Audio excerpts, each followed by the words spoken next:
인생은 전설 채널에 오신 것을 환영합니다. 오늘 이야기 바로 시작합니다. 안녕하세요. 저는 창민이라고 합니다.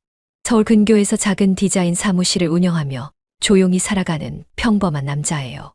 딱히 자랑할 만한 건 없지만 무리하지 않고 누군가에게 큰 상처도 주지 않고 그렇게 하루하루 살아왔어요. 지금은 혼자 살고 있고 사람을 다시 만나는 일은 더 이상 기대하지 않게 된 지 오래죠. 이유는 간단해요. 2해 전쯤 꽤 진심이었던 여자친구와 이별했거든요. 시간이 지나면 괜찮아질 줄 알았는데 어쩐지 그 기억이 생각보다 오래 가더라고요. 사람 마음이란 게 참 뜻대로 안 돼요. 그런데 정말 말도 안 되는 일이 벌어졌습니다. 그 여자친구의 어머니가 그분이 제 집 앞에 서 있던 거예요. 처음엔 잘못 본 줄 알았어요. 검은 롱코트를 입고 한 손에는 편의점 봉투를 든 채 고개를 푹 숙이고 있었거든요. 저 사람이 맞나 싶어 유리문 너머로 몇 번을 더 확인했죠. 하지만 그 어깨의 각도, 가끔씩 흘러내리는 그 긴 머리카락, 그리고 제가 마지막으로 본 그날과 하나도 달라지지 않은 체형. 누가 봐도 유진이 어머니 진숙 씨였어요. 창민 씨, 잠깐만 문 좀 열어줄 수 있을까? 그녀의 목소리는 술기운이 섞인 듯 촉촉했고 단호하면서도 떨리고 있었어요. 마치 문을 열지 않으면 안 될 것처럼 애원은 아니지만 부탁도 아닌 그런 묘한 말투였죠. 저는 아무 말도 못하고 가만히 서 있다가 결국 도어락을 눌렀어요. 스르륵 문이 열렸고 진숙 씨는 마치 오래전부터 알고 있었다는 듯 조용히 안으로 들어왔습니다. 현관의 신발을 벗는 그녀의 동작은 망설임 하나 없었고 저는 그걸 말릴 힘이 없었습니다. 아니, 마음 한구석에선 어쩌면 반가웠는지도 몰라요. 아, 정말 미안한데 한 잔만 마시면서 얘기해도 될까? 나 요즘 많이 힘들었거든. 진숙 씨는 거실에 앉자마자 봉투에서 꺼낸 작은 위스키 병을 테이블에 올려놓았고 컵도 직접 꺼내더니 한 잔을 따랐어요. 술 냄새는 강했고 그녀의 손은 아주 살짝 떨리고 있었어요. 저는 무슨 말을 꺼내야 할지 몰라서 한참을 멍하니 앉아 있었어요. 그러다가 겨우 한마디가 나왔죠. 유진이는 잘 지내요. 그녀는 대답 대신 술을 한 모금 마시더니 고개를 끄덕였어요. 잘 지내더라. 그 애는 나 없이도 잘 살더라. 너 없이도 잘 살고 나만 시간에 멈춰 있었던 거지. 그녀의 눈동자는 멍했고 고개를 돌렸을 땐 살짝 눈가가 젖어 있었어요. 저는 순간 이상한 감정에 휩싸였어요. 그건 연민이었는지, 낯설미였는지, 혹은 또 다른 감정이었는지 아직 잘 모르겠어요. 다만 하나는 확실했어요. 그 밤 그녀는 절대 우연히 이곳에 온 게 아니었어요. 거실에는 이상한 정적이 감돌았어요. 진숙 씨는 이미 내 소파에 앉아 있었고 나는 냉장고에서 찬물을 꺼내 그녀 앞에 내려놨어요. 말을 꺼내기도 전에 그 사람의 손이 먼저 잔을 들었고 목을 넘기는 움직임은 생각보다도 담담했죠. 조용히 한 모금 마신 뒤 그녀는 고개를 돌려 나를 바라봤어요. 창민 씨, 미안해. 이런 식으로 찾아와서. 그녀의 목소리는 낮고 잠겨 있었고 말끝은 점점 작아졌어요. 마치 이 말을 준비한 지 오래됐다는 듯, 또 어쩌면 예상했던 반응을 기다린다는 듯. 괜찮아요. 무슨 일인지 여쭤봐도 될까요? 나는 물었지만 솔직히 나도 왜 이 말을 하는지 모르겠었어요. 괜찮다고 할 이유도 여쭤볼 입장도 아닌데 내 입은 그렇게 먼저 움직였죠. 사실은 며칠 전부터 생각이 많았어. 유진이는 전화도 잘 안 받고 나는 그냥 하루하루가 무서워지더라. 진숙 씨는 손끝을 꼭 쥐며 말을 이었어요. 어쩌다 여기까지 왔는지는 모르겠는데 너 얼굴이라도 보면 좀 나아질까 싶었지. 그녀는 웃지 않았고 눈빛은 많이 무너져 있었어요. 무언가에 지쳐버린 얼굴. 딱히 화장을 하지도 않았고 눈가는 이미 약간 벌겋게 물들어 있었어요. 술은 많이 드셨어요? 그녀는 고개를 살짝 끄덕였죠. 조금. 마시면 잠이 오니까. 잠이 안 오거든, 요즘은. 나는 말없이 고개를 끄덕였고 그 순간 뭔가를 더 묻는 건 실례가 될 것 같았어요. 하지만 그녀는 스스로 말문을 다시 열었죠. 창민 씨, 혹시 아직 유진이 마음에 남아있어? 갑작스러운 질문이었지만 나는 놀라지 않았어요. 그보다는 왜 이 질문을 지금 나한테 하는 걸까? 그게 더 복잡했죠. 이젠 그냥 잘 살았으면 좋겠다고 생각해요.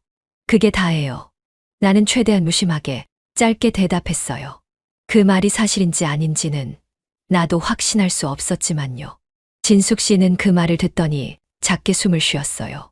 그리고 천천히 고개를 숙이며 중얼였죠. 그럼 나는 어떡하지? 그 한마디는 참 묘했어요. 유진 이야기를 꺼냈다가 갑자기 방향을 자신 쪽으로 돌리는 말투. 마치 누군가한테 이해받고 싶어 안달이 난 사람처럼, 동시에 스스로가 그럴 자격이 없다는 걸 알고 있는 사람처럼.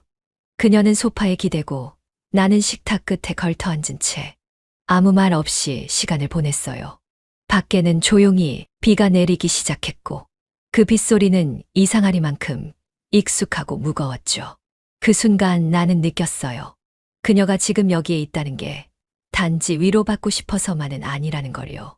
나는 부엌에서 물을 따라 작은 유리잔에 담았어요. 차가운 기운이 손끝에 스며들었고 잔을 들고 거실로 돌아오면서 그녀의 말없는 뒷모습을 다시 바라보게 됐어요. 진숙 씨는 여전히 같은 자세로 소파 끝에 앉아 있었고 발끝을 가지런히 모은 채 고개를 떨고 있었죠. 나는 잔을 앞에 내려놓고 천천히 숨을 고른 뒤 부드럽게 말문을 열었어요. 진숙 씨, 물 좀 드셔요. 속이 많이 안 좋으신 것 같아서요. 그녀는 고개를 들어 나를 보았고 잔을 들면서 고맙다는 듯 작게 끄덕였어요. 물 한 모금을 넘긴 뒤 그녀는 잔을 내려놓고 두 손으로 무릎을 감싸듯 잡았어요. 잠시 침묵이 흐른 뒤 마침내 그녀가 낮은 목소리로 말을 꺼냈어요. 창민 씨, 나 이혼했어요. 작년쯤에요. 그 순간 나는 마음속에 뭔가 묵직한 감정이 내려앉는 것을 느꼈습니다. 그녀는 내 반응을 살피려는 듯 시선을 살짝 옆으로 흘렸고 나는 조심스레 맞장구를 쳤어요. 그래서 요즘 힘드셨던 거군요. 아무에게도 말 못하셨던 거예요. 그녀는 작게 웃었고 그 웃음은 슬픔을 꾹 눌러 삼킨 사람의 웃음처럼 들렸어요. 말 못했죠. 친구들한테도 혼자 견디는 수밖에 없었거든요.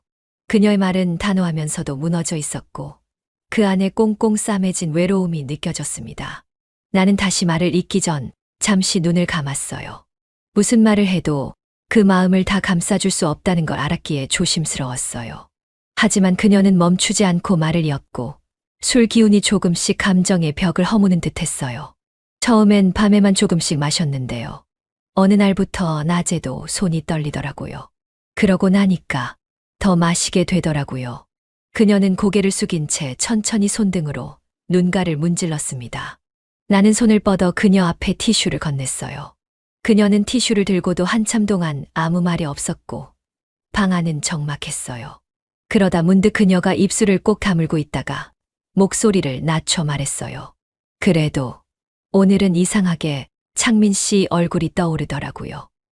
참 미안하죠. 유진이랑 헤어졌는데 내가 여길 찾아온 거. 나는 고개를 살짝 흔들며 괜찮다는 듯 웃어 보였습니다. 그녀는 눈시울을 붉힌 채 말을 이었어요. 그 애랑은 연락만 가끔 해요. 무슨 말을 해도 이제는 내 말 듣고 싶어 하지 않더라고요. 어쩌면 나보다 창민 씨 말을 더 듣고 싶었을지도 모르죠. 그래서 그때도 너한테 말 좀 전해달라고 했던 건데. 그녀는 잠시 시선을 피했고 나는 그 속에 담긴 후회와 바람을 느꼈어요. 그 말은 오래전부터 그녀 안에 남아있던 말 같았고 이 밤이 아니었다면 영영 꺼내지 못했을 말이기도 했습니다. 창민 씨, 내가 이렇게 살아도 되는 사람일까요? 그녀는 아주 작은 목소리로 속삭였고 그 말이 나의 마음을 불편하게 만들었어요. 나는 정답을 아는 듯 고개를 젓다가도 아무 말 없이 그저 물잔을 그녀 쪽으로 밀어주었어요. 그녀는 천천히 그걸 받아 마셨고 입가에 엷은 미소가 떠올랐어요. 아무 말 없는 순간이 오히려 깊은 위로가 될 수도 있다는 걸 우리는 조용히 공유하고 있었던 것 같습니다. 진숙 씨는 고개를 살짝 숙인 채로 조심스럽게 말을 꺼냈어요. 혹시 오늘 밤 하룻밤만 재워줄 수 있을까요? 너무 늦기도 했고. 하긴 좀 그래서요. 나는 괜찮다고 말했지만 솔직히 당황한 감정이 먼저 올라왔어요. 그래도 취한 사람이 다시 길에 나가는 것도 마음이 편치 않았고, 그녀가 내 앞에서 무너지듯 앉아 있는 걸 외면할 수는 없었어요. 그래서 담요를 꺼내다 주며 조용히 말했어요. 거실에서 주무세요. 이불은 조금 얇지만 밤엔 온풍기 켜드릴게요. 그녀는 고맙다는 인사를 몇 번이고 반복했어요. 그 순간만큼은 술기운보다 혼자라는 외로움이 더 진하게 느껴졌어요. TV를 켜고 채널을 이리저리 돌리다가 진숙 씨는 갑자기 웃음을 터뜨렸어요. 이거 봐요. 이 드라마 아직도 하네요. 예전에 유진이랑 이거 보면서 얼마나 웃었는지 몰라요. 그 웃음이 너무 자연스러워서 잠시 동안 우리가 같은 집에 있다는 사실을 잊고 있었어요. 거실엔 방송 소리와 그녀의 낮은 웃음만이 퍼졌고, 나는 방 안에서 조용히 문을 닫았어요. 그녀가 소파에서 잠든 줄 알았고, 나는 불을 끄고 조용히 누웠죠. 하지만 새벽녘 갑자기 문틈 사이로 빛이 스며들며 발자국 소리가 들려왔어요. 처음엔 환청인가 싶었지만 곧 누군가 거실에서 화장실로 이동하는 인기척이 느껴졌습니다. 나는 다시 눈을 감으려 했지만 이상하게 신경이 쓰였어요. 어떤 이유에선지 이 정적이 불편했고, 갑자기 모든 소리가 멈춘 뒤 정적이 감돌았어요. 몇 초가 흐르고 방문 너머에서 인기척이 느껴졌어요. 불이 꺼진 것인데도 그녀의 발자국은 문 앞에서 멈췄고, 그 순간 나는 다시 숨을 참게 됐어요.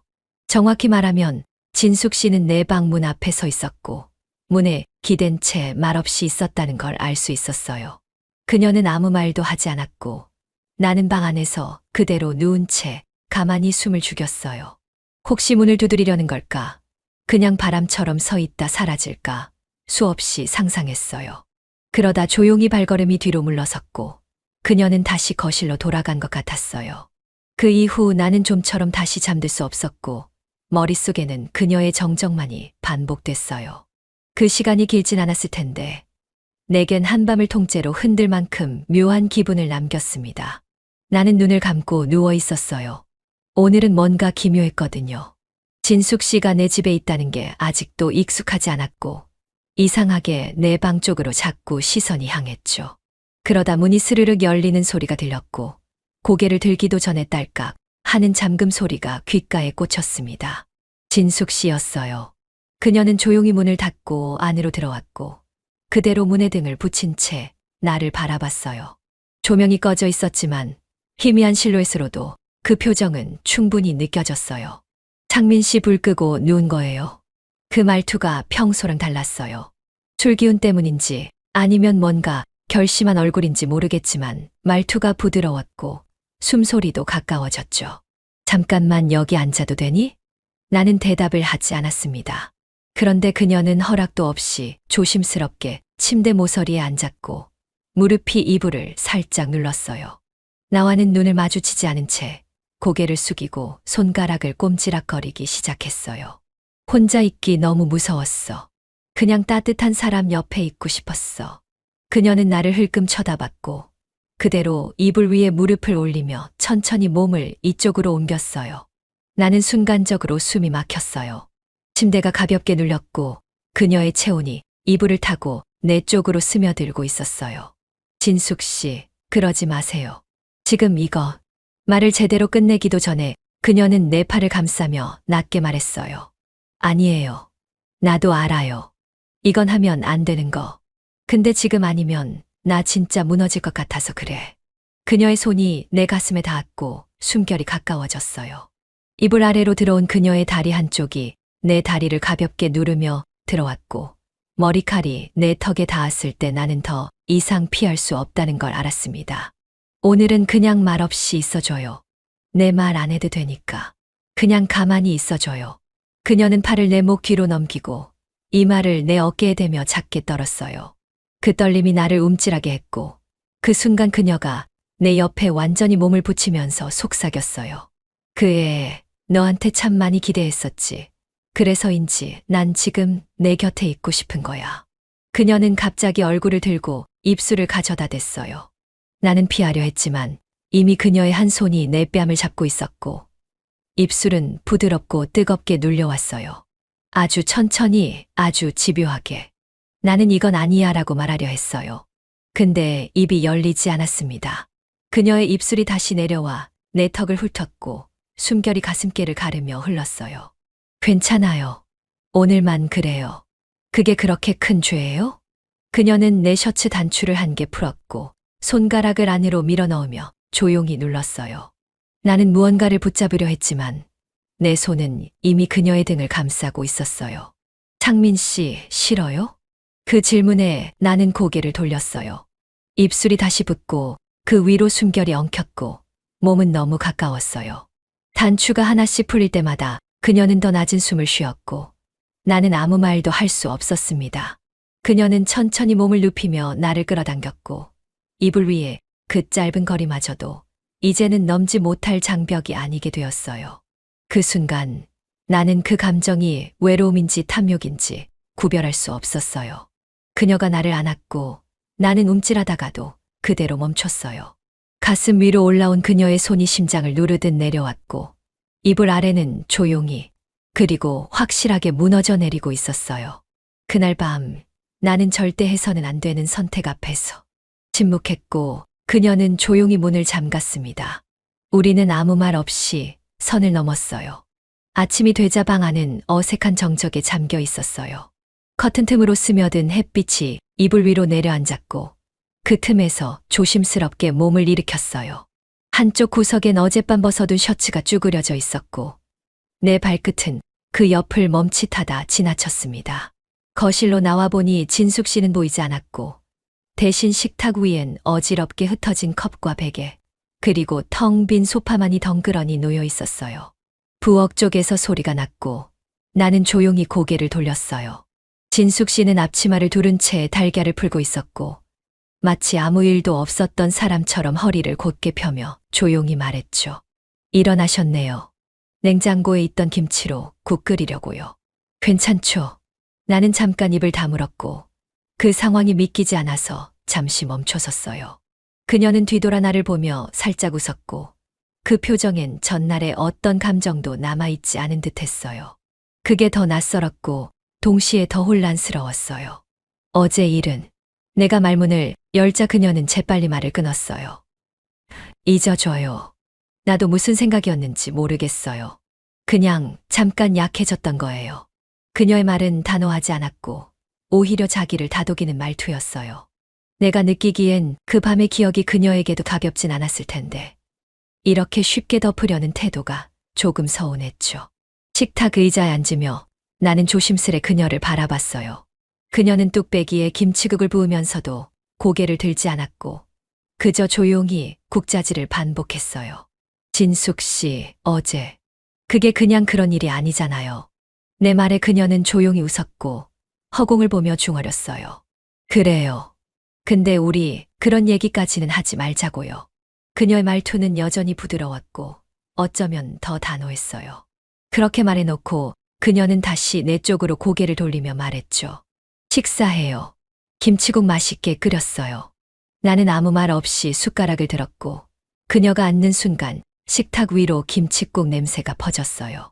국을 한 입 떠먹으면서 나는 속이 따뜻해지기보다 더 복잡해졌어요. 이게 어디서부터 잘못된 건지 아니면 이미 엉켜버린 건지 알 수 없었답니다. 진숙 씨는 평소처럼 식사를 했고 나는 그 옆에서 숨을 들이쉬며 괜히 물을 자주 마셨어요. 그렇게 아침은 조용히 흘러갔고 우리 사이엔 아무 말도 없었지만 오히려 말보다 더 많은 감정이 흘러갔어요. 어쩌면 그녀는 기억하고 싶지 않았을 거예요. 어쩌면 나도 그랬는지도 몰라요. 하지만 그 감은 서로의 체온과 숨결을 기억하는 이상 그렇게 쉽게 지워질 수는 없는 일이 아니었습니다. 진숙 씨는 낮은 말이 없었어요. 마치 어제의 일은 없던 일이었다는 듯 평범한 얼굴로 아침을 차렸고 설거지를 하고 나서는 조용히 거실 한쪽에 앉아 창밖만 바라봤습니다. 나 역시 아무 말도 꺼낼 수 없었죠. 어젯밤에 그 일이 머릿속에 뚜렷하게 남아 있었지만 이상하게도 서로 그 이야기를 꺼내지 않으려는 분위기였어요.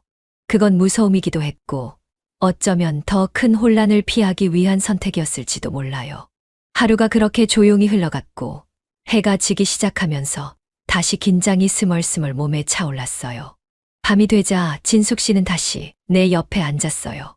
이번에는 거리를 두고 앉았지만 그 묘한 기류는 숨기지 못했죠. 그녀는 아무 말도 하지 않고 손톱 끝을 만지작거렸고 나는 그런 그녀를 힐끔거리며 애써 눈을 피했어요. 텔레비전에서는 낯선 드라마가 흘러나오고 있었고 대사도 화면도 하나도 귀에 들어오지 않았어요. 손등이 가볍게 스쳤고 나는 본능적으로 움찔했어요. 하지만 진숙 씨는 아무렇지 않은 척 그저 한숨을 내쉬며 중얼였죠. 창민 씨, 왜 이렇게 조용해요? 나 미워요. 그 말에 대답하지 못했어요. 오히려 내가 묻고 싶었죠. 내가 왜 이런 상황에 흔들리는지, 왜 이렇게 죄책감과 욕망 사이에서 허우적거리는지 말이에요. 하지만 내 입은 굳게 다물려 있었고 대신 가슴이 먼저 반응하고 있었어요. 얇은 티셔츠 아래로 내려앉은 그녀의 시선, 그리고 그 안에 감춰진 의도는 너무나 분명했어요. 하지만 이번엔 이상하게도 내가 먼저 몸을 기울이고 있었죠. 어제 일은 그냥 실수라고 할 수 있을까요? 그녀는 고개를 살짝 돌려 내 눈을 바라봤고 아주 천천히 고개를 저었습니다. 아니에요. 나 오늘도 똑같은 실수하고 싶어요. 나는 숨을 들이켰고 그 숨소리에 그녀가 몸을 기울였어요. 이불 위로 손이 올라왔고 가볍게 내 손등을 덮었어요. 나는 그 손을 치우지 않았고 오히려 손가락을 엇갈리듯 겹쳤어요. 손끝에서 느껴지는 체온은 더 이상 피할 수 없는 감정의 신호 같았죠. 그녀가 다시 말했어요. 창민 씨가 먼저 안아주면 나 오늘 밤 덜 무서울 것 같아요. 그 말이 끝나기도 전에 나는 몸을 돌려 그녀를 바라봤고 그녀는 고개를 숙인 채 두 손을 무릎 위에 가지런히 모으고 있었어요. 그 모습이 이상하게 작아 보였고 나는 천천히 손을 들어 그녀의 등을 감쌌어요. 이번엔 내가 먼저였습니다. 먼저 그녀의 입술을 찾아갔고 먼저 그녀의 허리를 당겼고 먼저 눈을 감았어요. 그녀는 놀란 듯 살짝 물러났지만 곧 내 팔 안으로 들어왔고 말없이 숨을 들이켰습니다. 그 순간 모든 게 다시 무너졌어요. 손끝이 피부를 따라 움직였고 그녀는 속삭였죠. 괜찮아요. 어차피 다 지나가는 거예요. 오늘도 어제처럼. 나는 그 말에 고개를 끄덕였고 그녀의 손이 다시 셔츠를 풀었어요. 단추는 하나씩 느리게 풀려갔고 어둠 속에서 우리는 서로의 숨소리만으로 감정을 나누고 있었습니다. 오늘은 내가 먼저였고 그녀는 아무 말 없이 모든 걸 받아들였어요. 침대는 점점 더 뜨거워졌고 이불 아래는 더 조용해졌어요. 결국 나는 외로움이라는 이름으로 죄를 정당화했고 그녀는 같은 외로움으로 나를 끌어안았습니다. 아침 햇살이 현관문 아래로 길게 비추고 있었습니다. 나는 커피를 내리며 자꾸만 진숙 씨를 쳐다보게 됐어요. 전날 밤이 너무 선명해서 그런지 그녀와 마주치는 눈빛마다 설명할 수 없는 감정이 튀어나오려 했죠. 그런데 그녀는 언제나처럼 조용했고 마치 아무 일도 없었던 사람처럼 냉장고 문을 열고 계란을 꺼냈어요. 어제 괜찮으셨어요? 제가 먼저 말을 꺼냈고 그녀는 고개를 돌리며 살짝 웃었죠. 응. 덕분에 잘 잤어. 창민 씨 덕분에 따뜻했어. 그 말에 난 숨을 들이마셨고 대답은 쉽게 나오지 않았습니다. 어젯밤의 그 장면이 아직 손끝에 남아 있었고 차가운 공기와 섞여 이상하게 아침이 무겁게 느껴졌거든요. 그 순간이었어요. 예상치 못한 시간인데 초인종이 울렸어요. 나는 자동으로 걸음을 옮겼고 인터폰을 보자 낯익은 얼굴이 화면에 떠 있었습니다. 유진이었어요. 예전에 내 여자친구였던 유진. 머릿속이 하얘졌습니다. 어떻게 여길 온 거지? 주소를 기억하고 있었던 건가? 한참을 고민했지만 이미 그녀는 문 앞에 서 있었고 초인종을 2번 더 눌렀어요. 진숙 씨는 갑자기 얼굴이 굳더니 손에 들고 있던 펜을 내려놓고 제 쪽으로 다가왔어요. 누구야? 유진이요. 그녀는 아무 말도 하지 않았고 나는 조심스럽게 문으로 향했어요. 그런데 그때 유진은 이미 현관문 앞에서 한 발짝 떨어진 채 서 있었습니다. 문틈 사이로 그녀의 그림자가 보였고 나는 숨을 참은 채 문에 귀를 댔어요. 여기 있는 거 다 알아. 엄마, 안에 있는 거 알아. 진숙 씨는 제 어깨를 밀고 조용히 말했습니다. 내가 나갈게. 그냥 그대로 있어요. 그녀는 문을 열었고 나는 살짝 몸을 뒤로 뺐어요. 현관문이 열리는 순간 짧은 정적이 흘렀고 유진의 말이 바로 이어졌어요. 정신 나갔어. 여기 왜 있어? 왜 이 사람 집에 있어? 지금 무슨 짓 하는 건데? 진숙 씨는 잠시 딸을 바라보다가 작게 한숨을 쉬었어요. 유진아, 그만해. 나 그냥 갈 데가 없어서 왔어. 거짓말하지 마. 이게 그냥 오는 사람이야. 그런 얼굴로 술 냄새 나는 옷 입고 여기 왜 온 건데. 그만 좀 해. 진짜 엄마니까 그냥 넘어가는 것도 한계가 있어. 그녀들의 대화는 날카로웠고 나는 그 문틈 너머로 모든 걸 듣고만 있었습니다. 문이 닫히고 진숙 씨는 돌아서지 않았고 유진은 복도에 서서 말없이 한참을 더 있었어요. 그날 아침 거실엔 커피 향도 사라졌고 감정은 날 것 그대로 남겨졌어요. 그 누구도 웃지 않았고 그 누구도 더 이상 말하지 않았어요. 그때부터였어요. 모든 게 흔들리기 시작한 건 나는 진숙 씨의 손끝에서 벗어나지 못하고 있었습니다. 불 꺼진 방 안엔 숨소리만이 조심스레 얽혀 있었고 얇은 이불 사이로 감정이 천천히 번지고 있었죠. 무너진 건 순간이지만 그 여운은 너무 길었어요. 진숙 씨가 내 품에 안겨 잠들었을 무렵 나는 문득 창문 쪽을 바라봤어요. 바람이 창틀을 흔드는 소리가 예민하게 들렸고 그 틈 사이로 외부의 기척이 스치듯 느껴졌거든요. 하지만 그땐 그저 바람인가 싶어 눈을 감았어요. 그렇게 아무 일도 없던 듯 잠들었죠. 다음 날이 밝았고 아침 공기는 묘하게 무거웠어요. 진숙 씨는 먼저 일어나 부엌에서 조용히 물을 끓이고 있었어요. 나와 눈이 마주쳤지만 어제의 흔적은 전혀 드러나지 않았죠. 그런 무표정이 오히려 나를 더 긴장하게 만들었죠. 나는 컵에 물을 따르며 조심스럽게 물어봤습니다. 괜찮으세요? 어제는. 그녀는 컵을 씻으며 웃지도 않고 말했어요. 지워요. 어차피 아무것도 아니었잖아요. 그 말에 더 이상 어떤 반박도 할 수 없었고 그냥 고개만 끄덕였어요. 그런데 그때였어요. 또다시 초인종 소리가 났습니다. 아주 빠르게 다급하게. 나는 컵을 내려놓고 현관 쪽으로 걸어갔어요. 인터폰 화면에는 유진이 얼굴이 보였어요. 깜짝 놀란 나는 얼떨결에 문을 열었죠. 유진 씨는 숨이 가쁜 얼굴로 문을 밀치고 들어오더니 거실 한가운데서 멈춰 섰습니다. 그리고 눈앞에 서 있는 진숙 씨를 보자마자 말도 없이 그녀에게 달려들었어요. 엄마, 진짜 미쳤어. 손등이 날아갔고 뺨 맞은 소리가 너무 크게 울렸어요. 진숙 씨는 고개를 푹 숙인 채 아무 말도 하지 못했습니다. 유진이는 믿을 수 없다는 표정으로 나를 돌아봤습니다. 창민 오빠, 이게 무슨 짓이에요? 진짜 어떻게 엄마랑. 나는 뭐라 해명을 하려고 입을 열었지만 아무 말도 떠오르지 않았죠. 유진이는 입술을 꽉 깨물더니 다시 엄마 쪽으로 고개를 돌렸어요. 딸이 있는데 어떻게 이럴 수가 있어.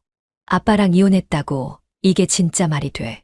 진숙 씨는 떨리는 손으로 입을 가린 채 눈물을 훔쳤어요. 나는 그 모습을 보며 한 발짝도 움직이지 못했죠. 어떤 말도 어떤 행동도 이 상황을 되돌릴 수 없다는 걸 알았거든요. 방 안은 한동안 정적이 흘렀고 그 공기 속에서 무언가가 조용히 무너지고 있었습니다. 나는 유진이에게 다가가 작게 말했어요. 정말 미안해. 변명도 핑계도 없어.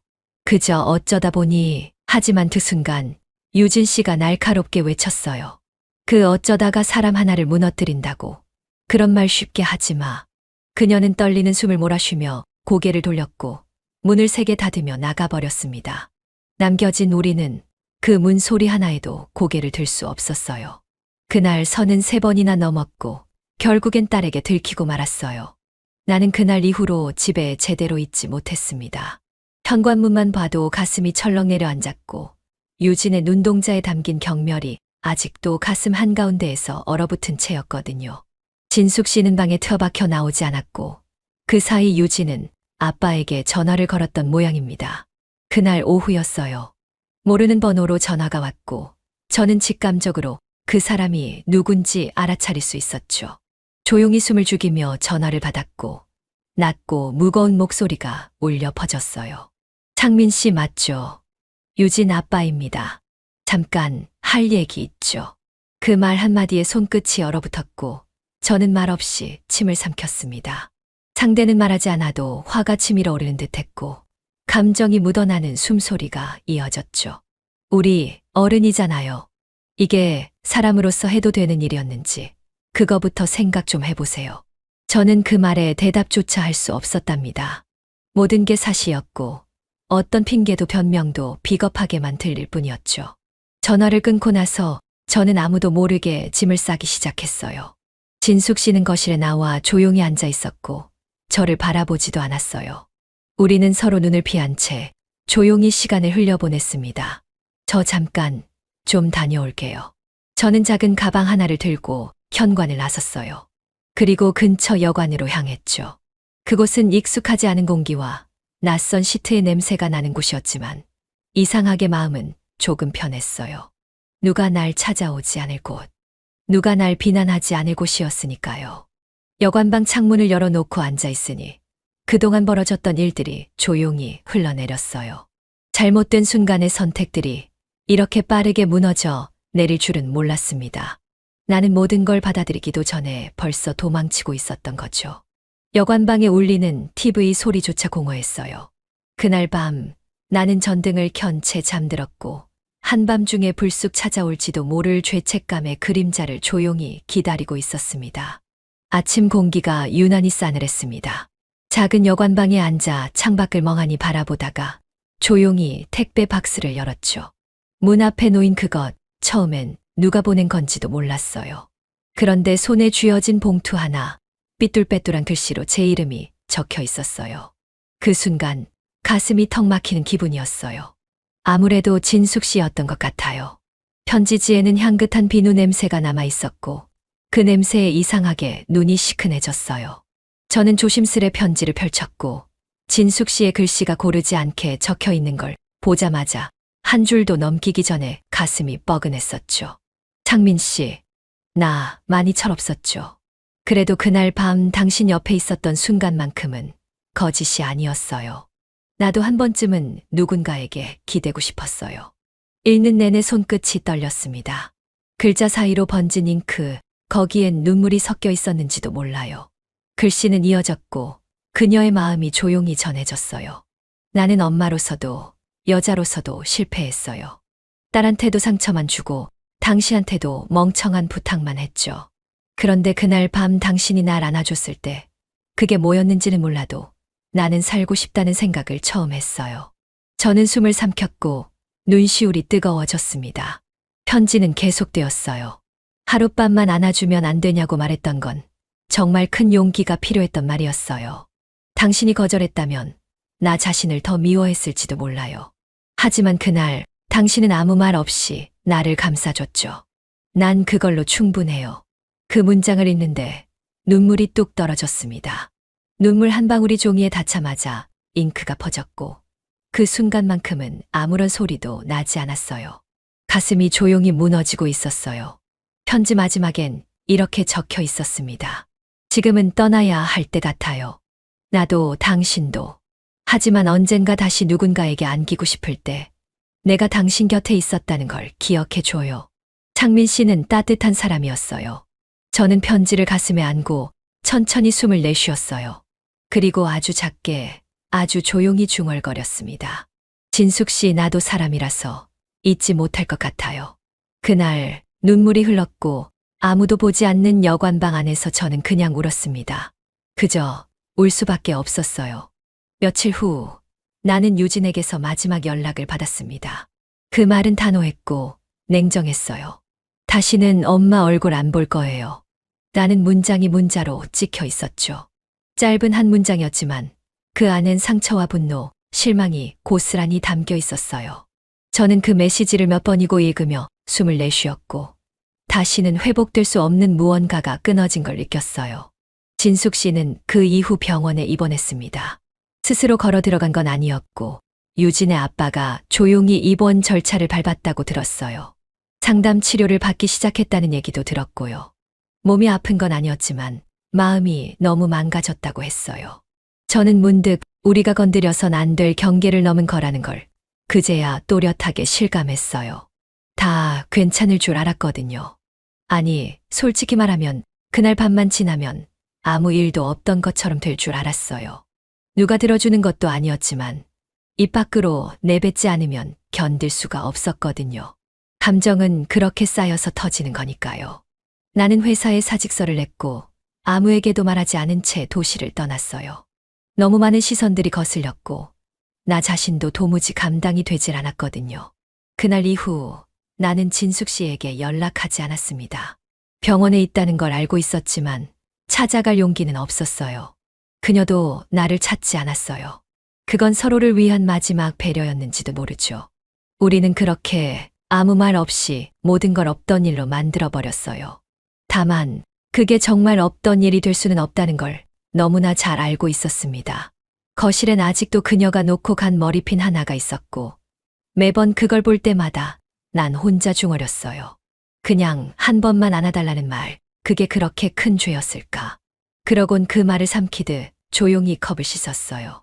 오늘도 아무 일 없다는 듯 살아가려 애쓰며 그렇게 하루를 마무리했어요. 그렇게 우리는 모든 걸 없던 일로 만들고 말았습니다. 그날 밤 저는 친구 민석을 찾아갔습니다. 연락을 끊고 지낸 시간이 꽤 되었지만 도저히 이 이야기를 묻어둘 수는 없었습니다.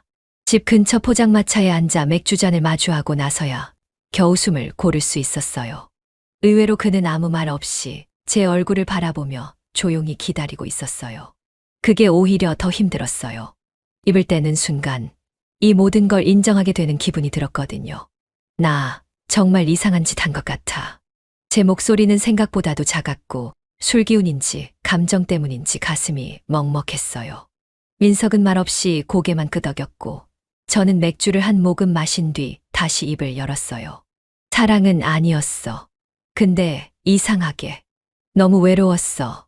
그냥 누군가 옆에 있어줬으면 했던 거야. 그게 꼭 그 사람이었어야 했던 건 아닌데 그날 밤엔 그 사람이 거기 있었던 거야. 민석은 잔을 들고는 한참을 바라보다가 조용히 건넸습니다. 아무 말도 하지 않았고 그게 또 한 번 날 무너뜨렸어요. 위로하지도 비난하지도 않는 침묵이 그렇게 무서울 수가 없었습니다. 저는 두 손으로 얼굴을 감싸며 웃는 척했지만 눈물이 묻어나는 걸 막을 수는 없었어요. 진숙 씨랑 3번이나. 그 중에 한 번은 유진이한테 들켰어. 그녀가 울고 나도 아무 말 못했어. 전에는 누굴 그렇게 울게 만든 적이 없었거든. 말을 하다 보니 이게 정말 내 얘기가 맞나 싶었어요. 이게 진짜 현실이었나 머릿속이 멍해졌습니다. 민석은 그제야 조심스럽게 입을 열었어요. 창민아, 너 그렇게까지 외로웠냐? 그 질문이 심장을 세게 쳤습니다. 고개를 끄덕였고 그게 대답이자 변명 같았어요. 말끝마다 머뭇거리는 자신이 너무 한심해 보여서 고개를 떨궜어요. 하지만 민석은 고개를 돌려 밤하늘을 바라보며 말했어요. 살다 보면 누굴 안아야 살 수 있을 때가 있어. 근데 그게 꼭 옳은 건 아니야. 그냥 그럴 수는 있어. 이해는 해도 동의는 못 하겠다. 그 말이 딱 지금의 제 자리를 설명하는 것 같았습니다. 저는 가만히 있었습니다. 포장마차의 불빛이 희미하게 깜빡였고 그 아래서 맥주 거품은 천천히 꺼지고 있었습니다. 창밖에 바람이 불었고 문득 이대로 모든 걸 잊고 싶다는 생각이 스쳐갔습니다. 하지만 잊는다고 없던 일이 되는 건 아니었습니다. 이날 이후로 저는 민석을 포함한 누구에게도 다시 이 이야기를 꺼내지 않았습니다. 그날 그 자리가 제 마지막 고백이었으니까요. 그날 이후 진숙 씨와의 연락은 완전히 끊어졌습니다. 무언가 끝났다는 건 꼭 말로 확인하지 않아도 느껴지잖아요. 카톡 알림 하나 울리지 않았고 집안은 다시 너무 조용해졌어요. 텅 빈 거실을 바라보며 괜히 TV를 켰다가 이불을 펴지도 않은 채 멍하니 누워있곤 했어요. 사람이 그리운 게 아니라 그 사람이 흘리고 간 공기들이 남아있었던 거죠. 며칠 후 초인종 소리가 울렸습니다. 화면에는 유진 씨 얼굴이 보였고 예상치 못한 방문에 심장이 한 번 쿵 하고 내려앉았어요. 문을 열자 그녀는 말없이 사진 한 장을 내밀었고 그 사진 속엔 진숙 씨가 담담한 표정으로 병원 복도를 걷고 있었어요. 짧은 머리, 흐릿한 웃음, 그리고 손에는 종이봉투가 들려 있었는데 어딘가 단단해 보였어요. 엄마, 이젠 정리했대요. 창민 씨한텐 고마웠다고. 유진은 그 말을 마치 대사처럼 읊고는 고개를 숙였어요. 저도 아무 대답을 하지 못한 채 그 사진만 오래 바라봤습니다. 편지 같은 메시지는 없었지만 그 사진 한 장이 말보다 더 강하게 전해졌어요. 병실 유리창 너머로 비친 빛, 쓸쓸한 복도, 그리고 그녀의 어깨선까지. 모든 게 담담해 보이면서도 왠지 모르게 따뜻했어요. 진숙 씨는 결국 다시 일상을 찾은 거겠죠. 어떤 일은 그렇게 아물지 않아도 그냥 덮고 살아야 하니까요. 저는 그날 밤 사진을 작은 서랍 속에 조심스레 넣었어요. 쉽게 닿을 수 없는, 하지만 영영 버릴 수도 없는 곳에요. 그리고 그 위에 오래된 편지지 한 장을 올려두며 서랍을 천천히 닫았습니다. 그 감정이 사랑이었는지 외로움이었는지는 아직도 모르겠어요. 하지만 분명했던 건 서로가 서로에게 누구도 아니었던 시간이 한동안은 계속 떠오를 거라는 사실입니다. 몇 달이 흘렀습니다. 사람 마음이란 게 참 묘해서 그렇게 떠들썩하고 복잡했던 날들이 어느새 잊혀지기도 하더라고요. 이젠 집안에 진숙 씨의 흔적은 남아있지 않았고요. 거실 소파는 새로 바꿨고 주방엔 더 이상 누군가의 컵이 2개씩 놓여있지 않았습니다. 평범하게 혼자 살아가는 법을 다시 배워야 했던 시간이었습니다. 비가 올 듯 말 듯한 흐린 밤이었어요. 혼자 맥주 한 캔을 들고 창밖을 바라보며 앉아 있었죠. 조용히 흘러나오던 라디오 소리마저 멎었고 집안은 숨소리 하나 없이 고요했어요. 그렇게 아무 생각 없이 앉아 있을 때였어요. 갑작스레 초인종 소리가 울렸어요. 단정하게 2번, 그리고 다시 한 번 더. 나는 잠시 멈춰서서 그 소리에 귀를 기울였어요. 누군가 문 앞에 서 있다는 건 분명했죠. 하지만 그게 누구일지 예상은 가도 확신은 가지 않았습니다.